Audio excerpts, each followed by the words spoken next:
Hold on. Before we begin, just a few disclaimers. Please do not skip. This isn't an ad, I swear. This video was sponsored by... I'm kidding.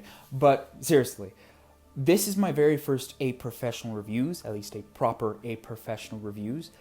So I'm a bit rusty. I don't normally do these type of video format type dealios, so I'm very nervous first off, and I try to present my ideas in the best way I can.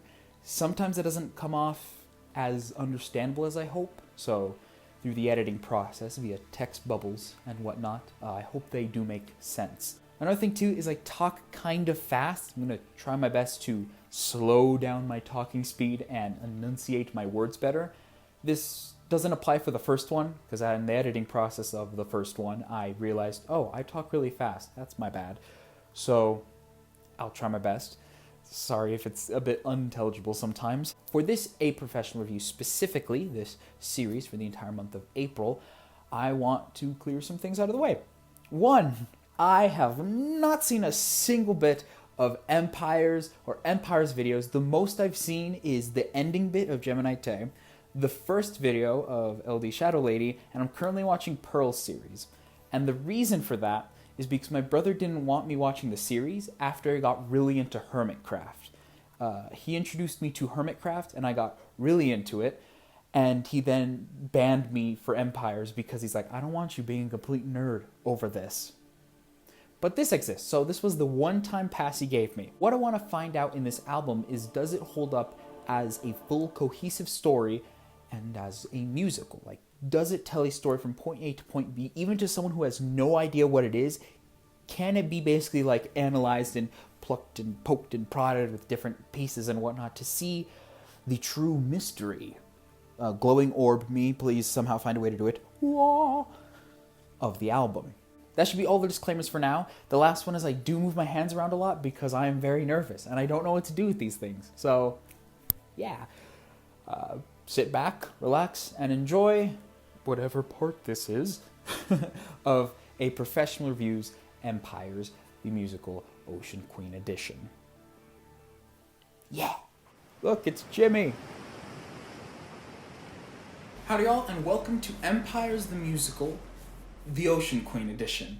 My name is April Hampshire, and I'd say let's just get started, because if you saw the thing in the beginning of the video segment, which I've definitely recorded already, you'll know the kind of dealio with this. So, flipping my notes over. There you go.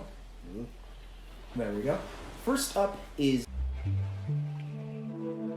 Ocean Queen is just the introductory song to the album. It gives you an idea, like a story mental element picture, I guess, to give to it, with the waves going on being as an ambient sound, giving you an idea of, yes, this is ocean related, as you can see with my sign. There are two things I want to talk about with this song. The first is that the music indicates that this is in the perspective of narrator Lizzie. What that means is the album is through the like a third person point of view perspective of Lizzie. So the person that's telling us the story knows everything after the fact, which is very important for later. And the second is that this album has very cool transitions when it goes to story elements, to song, to even song to song, instruments to song, blah blah blah, back and forth. It is very cool, very fun, and we're gonna hear the first one right now. Prismarine, I want to go over the lyrics right here just a little bit. It's the first episode. I did see the first episode of LD Shadow Lady's Empire storyline. I didn't see much else, but I did see the first episode at the very least. And all these things are kind of on track. Maybe not the first episode, the Guardian Farm wasn't in the first one, but the beginning stuff before intense lore happens and whatnot. But some parts that I do want to mention is when she she robs the reef of all the coral, and Ollie asks, how does that feel? And she says, kind of immoral. And the reason why I'm mentioning that is because she has morality. And that seems really weird and ridiculous to say now, but trust me, there's a reason. This perspective, I don't see this one as much as a narrator Lizzie, but more of in-present Lizzie, of how she's doing, the way the music kind of swoops upward, shows like her castle being built, or her palace of Prismarine being built slowly and steadily. But around the world, she's very humble. He's humble, and he is humble, and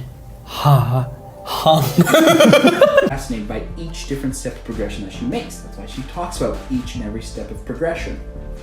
And the last thing that's not really related to, like, the song, more of just something funny that I found, is the Orion sound asking Lizzie questions of her experiences of her building her palace. Kind of reminds me of, like, a bard gathering details to craft a story. And he's a bard in Empires too. Now, don't quote me on that, because I don't know what bards are, because I don't play D&D, because, long story. Anyways, continuing on with the Cod War. So with the Cod War, it's another one of the transition story time type dealios, where it guides you to the next song, being The Great Salmon Scam. The notes that I have here is Jimmy's the Codfather and Swip as Salmon's supporter. Jimmy, they're related, siblings later on in the album, that'll be more pertinent. But also that he has monopoly on all the service lines to give an idea of what his kingdom is like. I have some questions about Jimmy.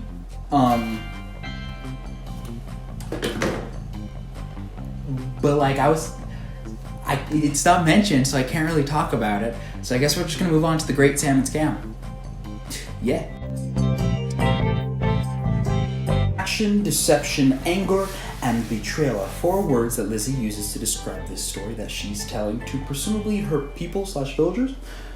And those 4 different parts. The action is when she initially made the trade with Flip to trade with the rocket fuel. Deception is when, you know, she and Jimmy got the axolotls and let them go free. Anger is when the airborne salmon, I remember that part. Betrayal is the end, where she's like, what the heck, bro? We had a deal. I'm so sneaky type dealio. Or it could be referring to the next song, which is the standoff. Well, not the next, the song into the next arc, which is the standoff. Action being Lily, sorry, I'm so sorry. Lizzie, no! Be Lizzie and Joey's feud, that's the action. The deception is Lizzie hiring an assassin or sausage. The anger is Joey stealing Lizzie's axolotl. And betrayal is sausage killing both Lizzie and Joey. I did not write that down here. It is in different parts, but those different sections are in that spot. And then I was wondering later on, could it be a reference to the story in Pole? Because there are actions taken, there's deception happening, there's anger and betrayal. Of course, all these are kind of more common buzzwords to spite, like, chaos and whatnot, but you know, I just thought that was a pretty interesting thing. The other interesting thing that Lizzie is telling the story right now, kind of like just like proclaiming to her villagers, come gather around and I'll tell you the tale of Bim Bam Bim Boom. And the way that it goes is, you know, she says as the Great Salmon Scam, and then as the song goes on and as things go badly, she then changes it to the Not So Great Salmon Scam. And please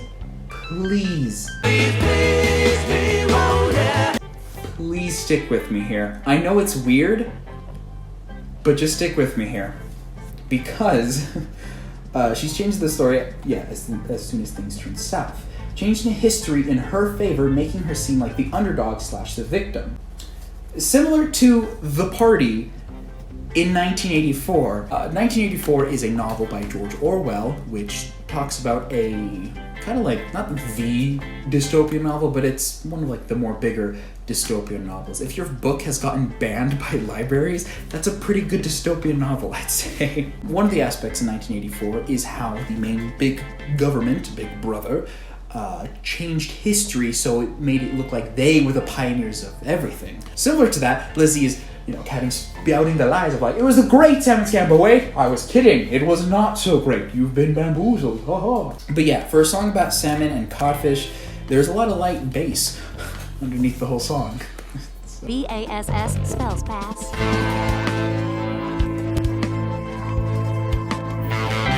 This song, Outlaws, is probably one of the best transitions that I've heard in the entire thing. Future me, play it over audio. In the spoken talks about there's a Cod War moved on. There was Joey who lived inside the Lost Empire. No, Lost Empire. Yeah, was it Lost Empire? I'm reading the lyrics. I think that's what it is. It talks about Joey and then Sausage, how Sausage whom they killed, or customers could pay to have their rivals killed. A few things I want to say about this is the ambiance is very nice, very strong, very powerful. I love the Western kick in it. And then as it goes into the into the standoff, how it continues on in a low rumbly beat, which I'll talk about in that song. I love how it just there with I wrote here like a bunch of noise to kind of like show the busyness of the jungle, while the Mythlands use the harmonica to give you a visual of a long-lasting desert similar to old westerns. So me play those two sections earlier. You know what I'm talking about. You know me. I know me. The electric guitar too, like the I don't know instruments. I'm just a professional. I'm not an expert. But you know that noise. This noise. Thank you, me. It plays when it shows like the expansion of story or world building happening. Insert really cool transition. Standoff. One big thing with the standoff is I really like the use of instruments to give a sense of ambiance and the feel to it, but not also that, it gives the story momentum as well. So the snare used to mimic like a horse gallop, enforcing the Western feel and a symbolism to the movie consistently to the movie just going this way, which is forward, continues the movie. Very cool. The guitar, harmonica, and vocals, play it me, because I can't sing for the life of me.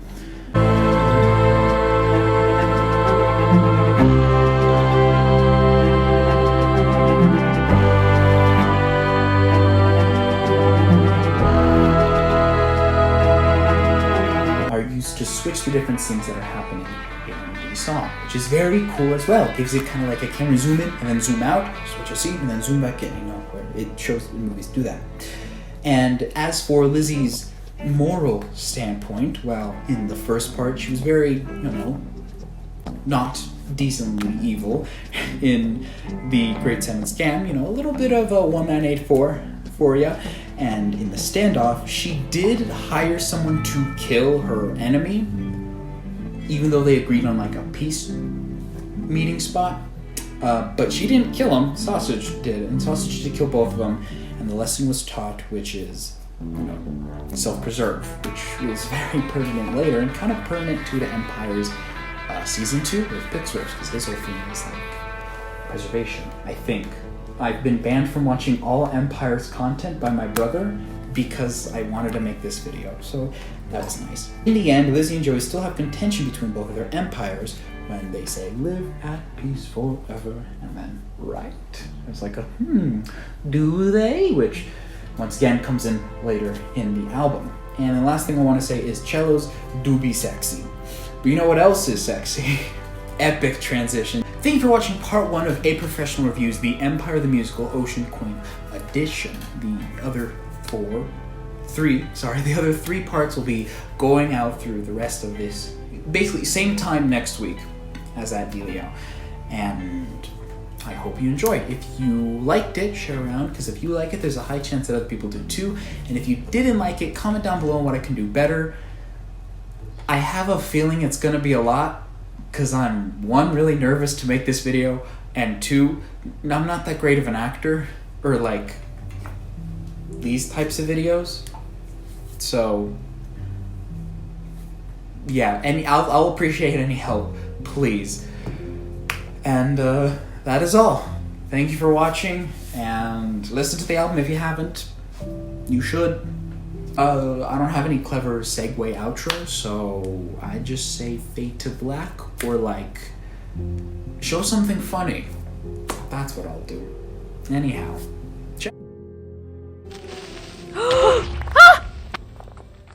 Okay, so maybe that creeper did crawl up from the mines, but maybe it was sent by Catherine, who happened to be online at the time. Perhaps she caught wind of my growing power and is trying to usurp me as Queen of the Ocean.